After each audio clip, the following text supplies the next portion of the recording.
à savoir la prolongation du périple du nouveau président de la République du Bénin, Kossi Mboueke Romuald Ouadani, vers ses homologues du Sénégal, de la Guinée-Bissau et du Mali.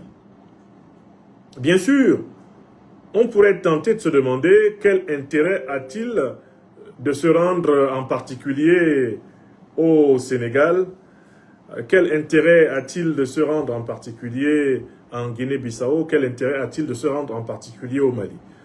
Je voudrais commencer par évacuer les questions qui se posent pour les deux premiers pays cités.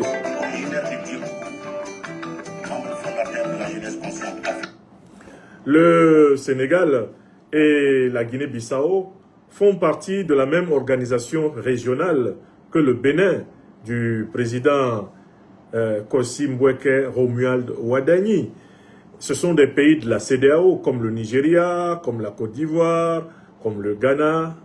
Et de ce point de vue, on peut considérer comme tout naturel qu'un président nouvellement installé à la tête d'un pays de la CEDEAO aille saluer ses pairs, PAIRS, de la CEDEAO. Donc l'événement politique de ce deuxième grand déplacement du président béninois, ce n'est pas le fait qu'il soit allé en Guinée-Bissau ou au Sénégal.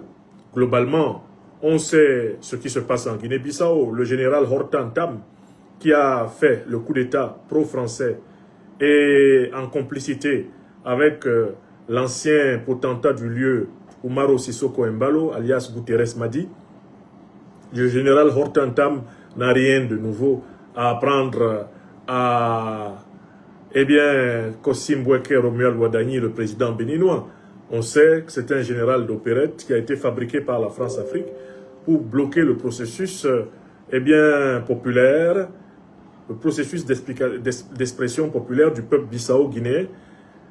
Et d'ailleurs, on sait que c'est le PAIGC, Parti de l'Indépendance, de Domingo Chimoes Pereira, qui avait gagné. Et que c'était un coup d'État france-africain et même sénégalais qui a permis l'inversion du score des résultats et l'installation d'un général d'opérette à la solde de la France-Afrique, Hortan Tam, à la tête de la Guinée-Bissau. Ça, c'est un fait. C'est un fait scientifique incontestable. Nous avons tous vécu cet épisode ici. Donc, je ne pense pas que le président béninois aille découvrir quelque chose de particulier du côté de la Guinée-Bissau où il sait à quelle sauce les Bissau-Guinéens sont mangés. Quant au voyage au Sénégal, qui est un pays membre de la CEDEAO, un membre important de la CEDEAO, tout naturellement, c'est un voyage tout aussi classique. Et puis, dans la scène politique sénégalaise actuellement, il n'y a pas de raison d'être particulièrement optimiste. Il n'y est pas allé à la découverte d'un Sénégal qui se porterait au mieux. Tout le monde voit bien la tension qu'il y a entre le président de la République au Sénégal et le président de l'Assemblée nationale, notamment depuis que l'actuel président de la République a décidé d'abandonner le programme de PASTEF au nom duquel il a été élu et de larguer celui qu'il a porté au pouvoir et qui lui a cédé sa candidature, à savoir le président de l'Assemblée nationale, président de PASTEF, Ousmane Sonko. Donc je ne pense pas que le président Kossi Mboueke Romuald Ouadani soit non plus allé au Sénégal à la rencontre de nouveautés, de réalités nouvelles. Je ne pense pas que c'était un voyage politiquement très stimulant pour lui. Je pense que c'était un voyage plutôt classique. Ce qui est très différent, y compris même d'un voyage en Côte d'Ivoire, c'est le déplacement du président béninois ici à Bamako, au Mali. Il est venu rencontrer le président de la transition de la République du Mali, le général d'armée Assimi Goïta. Or, tout le monde sait que le président Assimi Goïta, dans cette sous-région, n'est pas n'importe qui. Il est le président du pays qui héberge la charte de l'Alliance des États du Sahel, celle qui a mis fin à la suprématie de la CEDEAO sur l'Afrique de l'Ouest. Il est le président du pays qui a, en tant que pionnier, ouvert le chemin de la révolution panafricaniste ouest-africaine de ce siècle. Car le président Assimi Goïta est à la tête du pays qui a délogé en premier, dans cette séquence historique singulière, les troupes néocolonialistes françaises. Par la suite, les troupes impérialistes de l'ONU, les troupes impérialistes de l'Union européenne. Et c'est le président Assimi Goïta et ses compagnons de la révolution du Mali Koura et du Conseil national de transition du Mali qui ont inspiré positivement le Burkina Faso et le Niger, afin que ceux-ci accomplissent à leur tour le changement radical de la stratégie de lutte contre le terrorisme et engagent la marche vers la souveraineté réelle de l'Afrique dite francophone, qui a été suspendue depuis l'escroquerie des soi-disant accords de coopération de défense, accords culturels, etc., et pseudo-indépendance des années 60, traficotés, truqués, piégés par le néocolonialisme français, à travers notamment ces grands architectes que furent le général Charles de Gaulle et son homme de main, Jacques Foccart. Donc, que ce soit au Bénin ou dans toute l'Afrique de l'Ouest, dans toute l'Afrique continentale et dans toutes les diasporas, et même pour tous les observateurs de tous les continents, des déplacements et du positionnement du nouveau président béninois, la visite qui était la plus attendue, des 3 visites que je viens d'évoquer, c'est la visite ici au Mali. Car il y a une 3e raison. Le président Assimi Goïta ayant été, comme je l'ai rappelé, le premier président en exercice de la Confédération de l'Alliance des États du Sahel, prendre langue avec lui est déterminant dans l'amélioration des relations bilatérales et même multilatérales du Bénin avec son grand voisin le Niger, son voisin le Burkina Faso et par extension le Mali, qui nécessairement est dès lors son partenaire. Donc, la question est la suivante. Qu'est-ce qui nous intéresse? Qu'est-ce que nous devons en particulier scruter dans la visite du président Ouadani ici à Bamako? À mon avis, nous avons 3 choses à essayer de comprendre.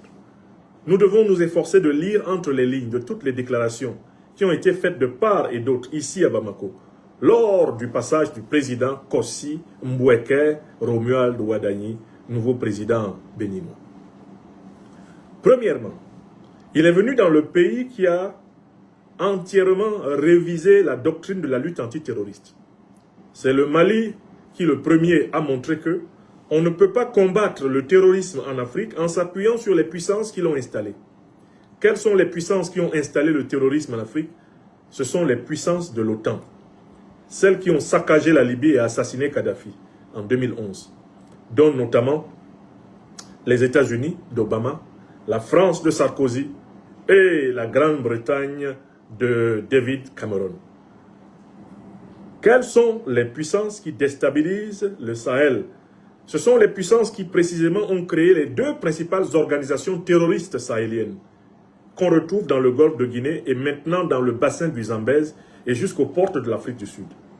Al-Qaïda, organisation terroriste créée par les services américains dans les années 80 pour combattre les soviétiques en Afghanistan, et l'État islamique, organisation de mercenaires terroristes créée par les mêmes services américains sous l'administration Obama-Clinton, nous a ouvertement révélé l'actuel président des États-Unis, Donald Trump, pour déstabiliser les pays du Moyen-Orient qui ne veulent pas céder leur pétrole gratis aux Occidentaux, leur gaz, leurs ressources naturelles. Ça a été le cas de l'Irak, ça a été le cas de la Syrie, c'est le cas du Liban et c'est le cas de la Palestine, c'est le cas de l'Iran. Ces pays sont attaqués par la coalition occidentale pour les dépouiller. Et on a créé l'État islamique pour déstabiliser les pays que l'Occident militaro-politique veut dépouiller. C'est le même groupe qui ont opéré donc en Afrique du Nord, notamment donc en Libye. On les a retrouvés à un moment donné d'ailleurs en Algérie. Puis, progressivement, ils sont descendus de la Libye et de l'Algérie, notamment, vers le Sahel, qu'ils ont envahi sous la bienveillance de leurs protecteurs, ceux qui leur donnent des armes, ceux qui leur donnent du renseignement satellitaire, ceux qui leur donnent des munitions, ceux qui leur donnent même de temps en temps des otages pour pouvoir bien les financer, ceux qui leur assurent une grande couverture médiatique, et maintenant qui leur donnent même une couverture diplomatique, et puis qui les aident à formuler une espèce de cohérence bricolée, une idéologie bizarre qui désormais s'appelle l'islamisme soi-disant chrétien, mais en fait un islamisme crétin. Le Mali est le pays qui a remis en cause la doctrine de la lutte antiterroriste en disant « Nous ne pouvons pas combattre Al-Qaïda et l'État islamique en nous faisant aider par l'OTAN, par l'Union européenne, par la France. Car ces pays-là sont les parrains des groupes terroristes qui nous attaquent. Le soi-disant MNLA, qui est devenu le FLA, le JNIM, le GSIM, tout ça, ce sont des mercenaires de l'OTAN, des alliés de l'OTAN qui sont au Moyen-Orient, l'Arabie Saoudite, le Qatar, etc. Ce sont les mercenaires de la France qui attaquent le Mali, qui attaquent le Burkina Faso, le Niger, et par la suite le Togo, même la Côte d'Ivoire, le Bénin, le Nigeria, le Tchad, le Cameroun. Ce sont eux qui attaquent dans la province de l'Ituri, en République démocratique du Congo. Ce sont eux qui attaquent dans la région de Cabora-Bassa, eh bien, au Mozambique. Et ce sont eux qui attaquent bientôt l'Afrique du Sud qu'ils veulent dépecer en y provoquant artificiellement un conflit génocidaire interafricain. C'est la manipulation de toute l'Afrique par la coalition occidentale qui est la principale source des conflits que nous connaissons. Ce sont des conflits instrumentaux, utilisés selon la méthode de l'ordre par le chaos, ces conflits permettant aux puissances occidentales de se rendre indispensables, et une fois qu'elles se rendent indispensables, de mettre la main sur les régimes politiques, mettre la main sur les ressources, et le tour est joué, satisfaire leur problème fondamental, la pauvreté de leur terre et l'angoisse existentielle qui en résulte. La question qu'on doit donc se poser, c'est lorsque le président Kossi Mbweke, Romuald Ouadani du Bénin, vient rencontrer le cerveau initial sur le plan politique de cette révolution panafricaine, est-ce que les explications que le président Assimi Goïta donne à son frère, le président Kossi Mbweke, Romuald Ouadani, lui permettent de comprendre que la stratégie de lutte antiterroriste que le Bénin a choisie ne peut pas être poursuivie sans que ce ne soit là une trahison supplémentaire du peuple béninois. Donc on doit être attentif au fait que le séjour du président béninois, eh bien, à Bamako, a-t-il eu l'effet que la vérité, la justice et la solidarité, l'effet que la Mahat a sur l'esprit humain, lorsque l'esprit humain entre en contact avec la vérité, la justice et la solidarité, il reçoit une lumière, certes éblouissante, mais à partir de laquelle il peut, comme le dit Platon, dans la célèbre allégorie de la caverne, commencer à voir progressivement jusqu'à parvenir à l'objectivité du jugement. On a vu d'autres dirigeants africains connaître leur chemin de Damas.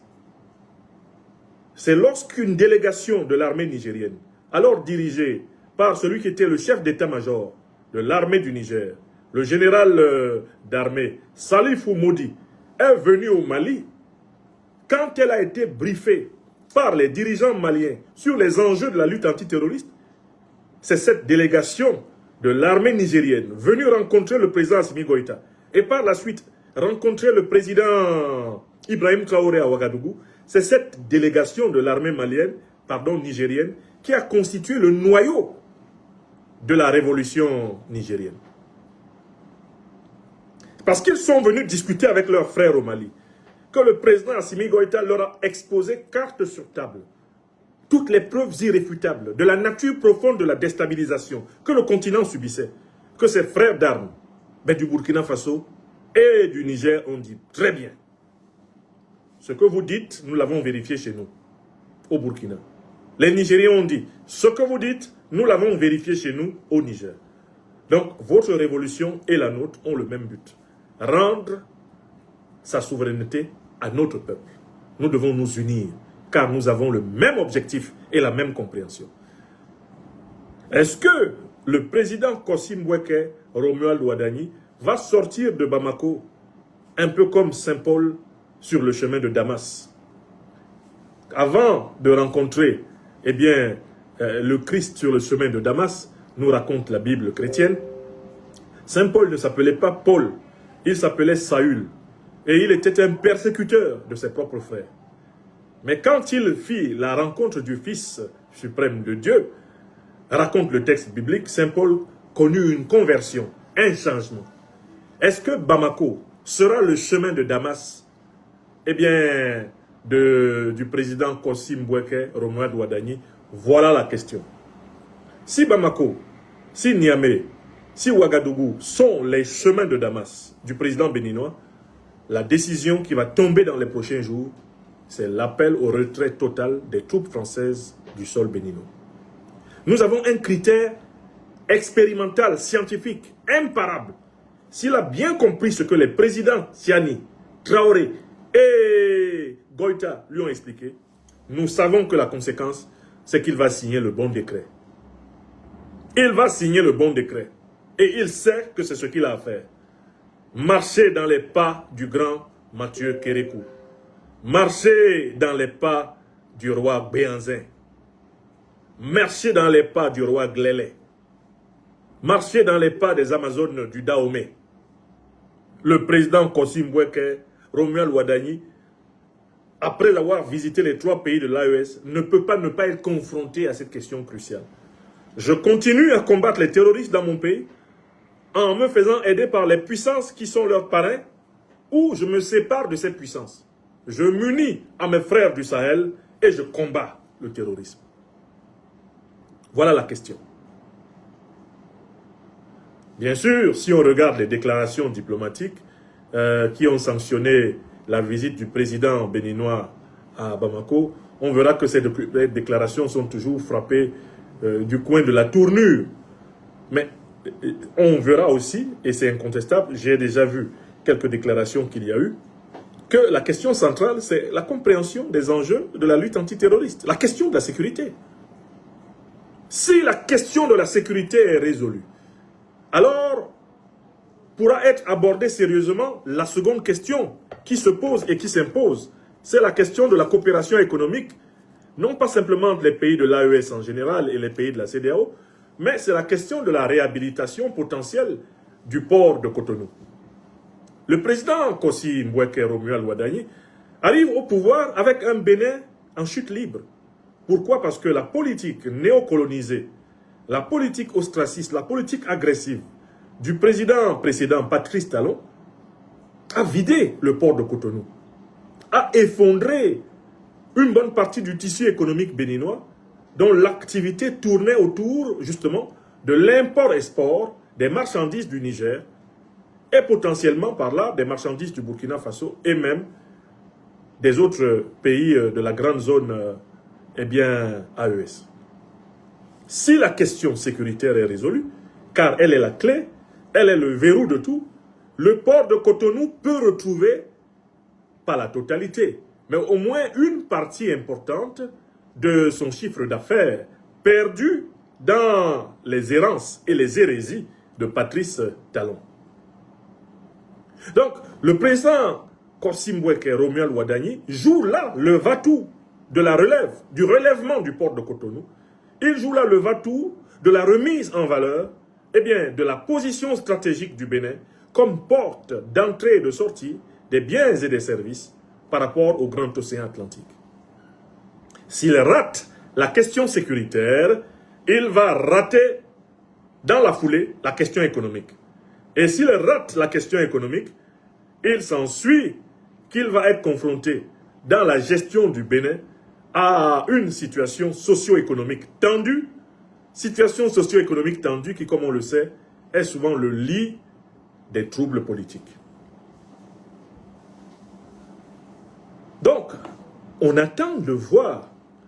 Maintenant, quel est le critère qui va nous permettre d'évaluer le déplacement idéologique, géopolitique ou géostratégique du nouveau président béninois?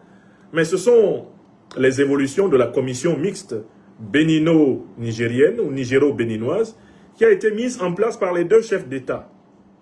Les présidents Tiani et Wadani se sont entendus pour se donner 15 jours.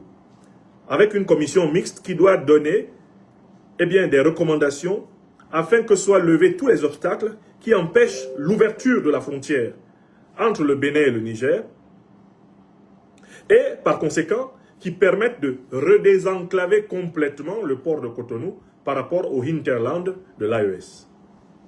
Si la commission mixte finit ses travaux dans les 15 jours, que ces recommandations consensuelles soient appliquées par les deux parties en tension et même en conflit larvé, ce sera un point fondamental pour une relecture de la relation entre le Bénin et le Burkina et de la relation entre le Bénin et le Mali.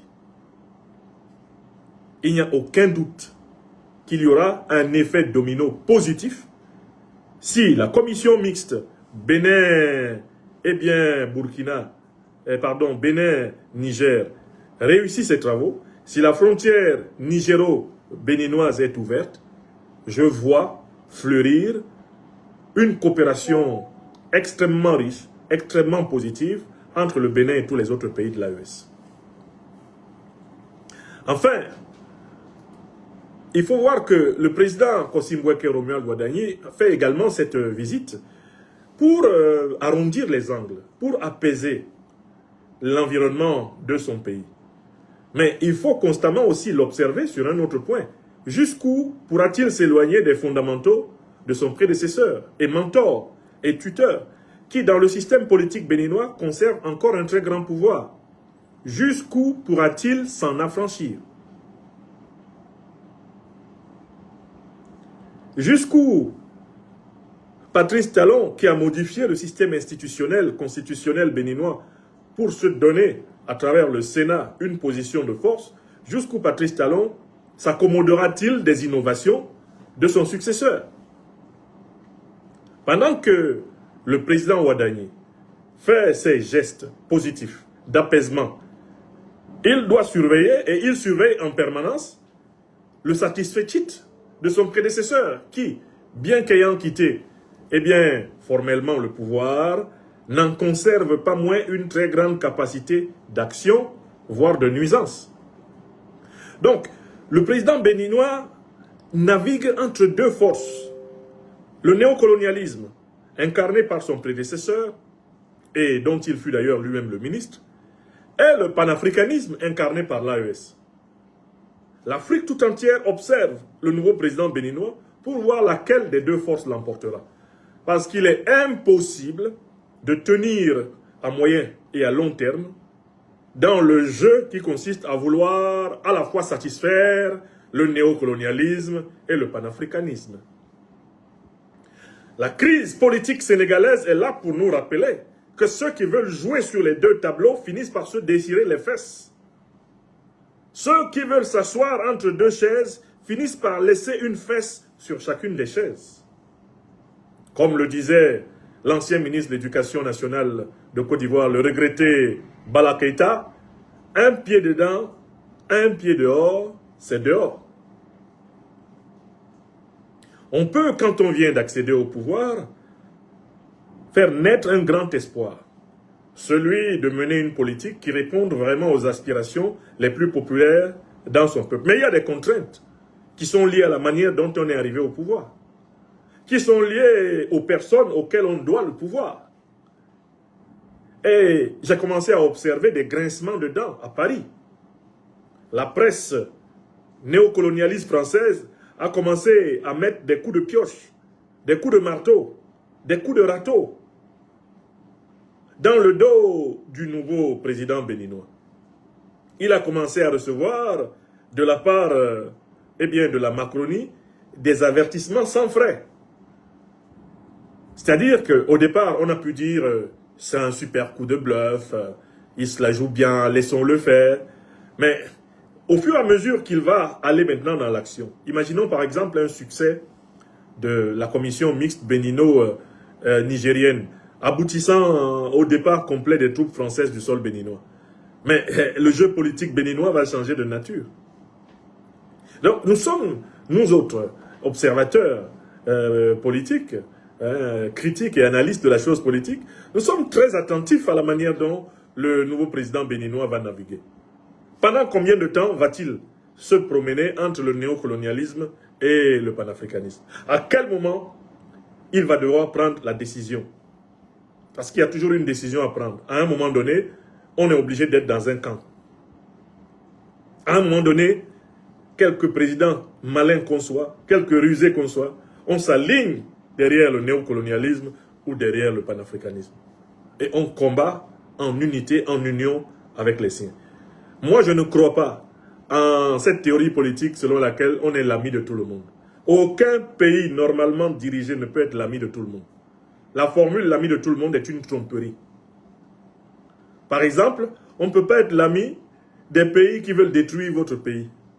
On ne peut pas être l'ami des forces terroristes qui veulent mettre fin à votre république. Vous ne pouvez pas dire on est l'ami de tout le monde. Cette phrase-là, même les enfants de 3 ans n'y croient pas.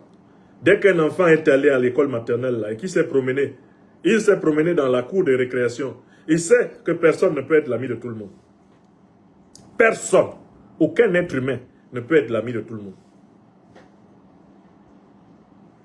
Et il y a toujours quelqu'un qui va te faire quelque chose, qui va faire que ce quelqu'un-là ne sera pas ton ami. En politique, c'est tout aussi vrai. On dit que les États n'ont pas d'amis, ils n'ont que des intérêts. C'est-à-dire que c'est un jeu d'alliance qui permet à un État de peser en politique internationale. Et donc, il ne faut pas ici tomber dans un jeu de dupes, genre, ah, le Bénin est l'ami de tout le monde. Il n'y a pas de pays ami de tout le monde. Les gens qui disent ça trompent l'opinion. Aucun pays n'est l'ami de tout le monde. Un pays qui est l'ami de tout le monde n'est pas un pays. C'est une passoire. Un pays qui est l'ami de tout le monde, c'est une jungle. Chacun vient faire ce qu'il veut dedans. Vous avez compris? Qu'on ne vous trompe pas avec ces formules. Ah, nous sommes les amis de tout le monde. Tant pis pour celui qui y croit. D'abord, quand quelqu'un, un pays vous dit que lui, il est l'ami de tout le monde, c'est grave. C'est grave pour ceux qui y croient. Parce que ça, c'est un piège tendu à ceux qui y croient. Tous ceux qui ont un tant soit peu étudié la politique et l'histoire, savent qu'il n'y a pas de pays ami de tout le monde. Donc, est-ce que le président Ouadani, lui aussi, va commencer à nous dire que lui veut être l'ami de tout le monde? Ou que lui, il est sûr d'être l'ami de tout le monde? On comprendra qu'il s'est aligné derrière le néocolonialisme. Oui, celui qui est l'ami de tout le monde, c'est un menteur. Et les néocolonialistes, les impérialistes sont des menteurs fiefés. Des gros menteurs.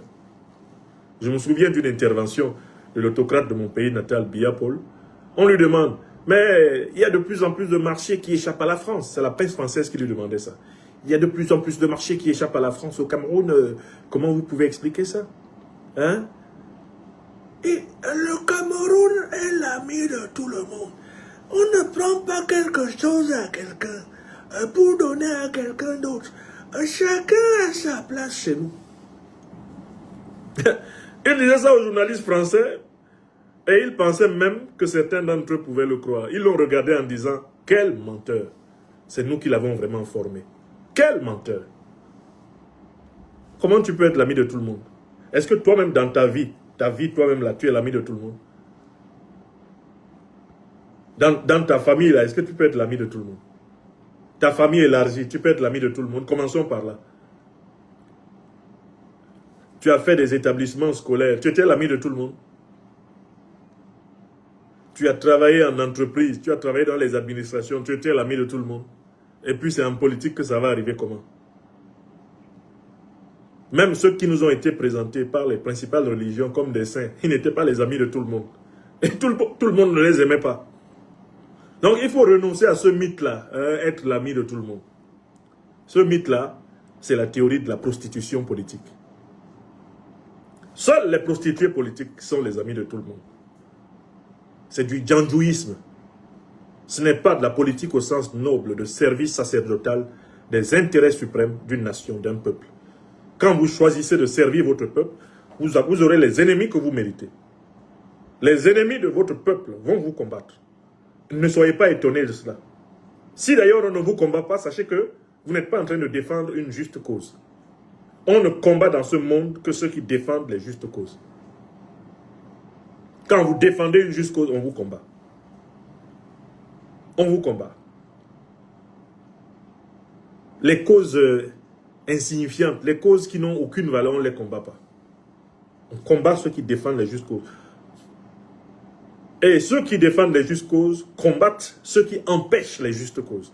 C'est autour des justes causes que le combat a lieu. C'est autour de la lumière que les ténèbres se révèlent. Et il n'y a pas de ténèbres sans lumière. Mais il y a lumière sans ténèbres. Voilà.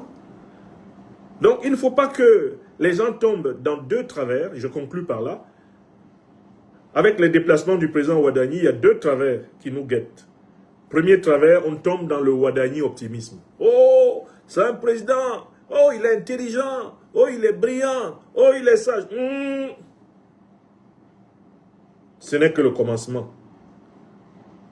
Comme je l'avais dit, accordons-lui le bénéfice du doute. Observons-le. Voyons-le agir. Deuxième travers, ah non, de toutes les façons, il n'y a rien de bon à attendre de Ouadani. C'est un pur produit de la France-Afrique. Il n'y a rien de bon. Ça aussi, ce n'est pas bien. La critique politique ne nous donne pas le droit d'empêcher les êtres humains de changer. On connaît l'histoire de dirigeants politiques qui, lorsqu'ils se sont mis à exercer le pouvoir, se sont dévoués à leur peuple et ont renoncé à des positions qu'ils avaient avant. Ça existe en politique. Donc il faut lui laisser nous montrer où il va. Mais on ne va pas le laisser, il faut le laisser nous montrer où il va, mais on ne va pas le laisser tout le temps, on ne va pas le laisser pendant 5 ans nous montrer où il va. En réalité, il a un semestre là, il a 3 mois, un semestre pour nous montrer ses couleurs. Il a 3 mois à 6 mois maximum pour nous montrer ses couleurs. Après quoi on saura s'il s'est aligné complètement et pour toujours, tout naturellement dans le bloc néocolonialiste dont il vient, ou s'il a fait un pas vers le panafricanisme, et si ce pas est décisif. On le saura. Voilà ce que je voulais dire. Sinon, c'est en tout cas une bonne initiative du président béninois de venir saluer ses homologues voisins, et cela consacre le retour en puissance dans la sphère diplomatique. Cela consacre la reconnaissance maximale de l'Alliance des États du Sahel. De toutes les façons, la politique ici au Sahel, la politique en Afrique de l'Ouest, au sens noble du terme, ce sont les Sahéliens qui la font. On sait que tous les autres là sont des détaillants de la politique néocolonialiste française. Voilà la vérité. Des détaillants de l'impérialisme occidental. Je lisais tout à l'heure, en discutant avec une spécialiste, je lisais tout à l'heure la littérature sur le fonctionnement des institutions africaines. Qu'est-ce que j'étais étonné? 77%. On parle de 77% du financement de l'Union africaine. 77% du financement de l'Union africaine qui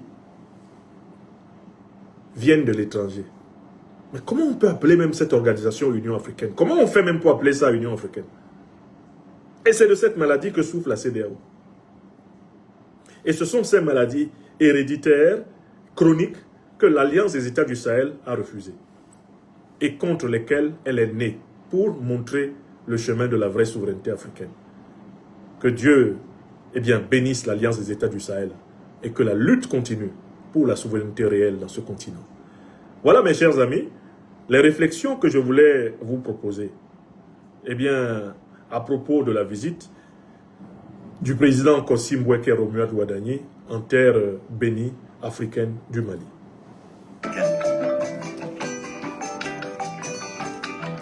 Bonne soirée à toutes et à tous. Merci d'avoir partagé cette émission. Merci infiniment.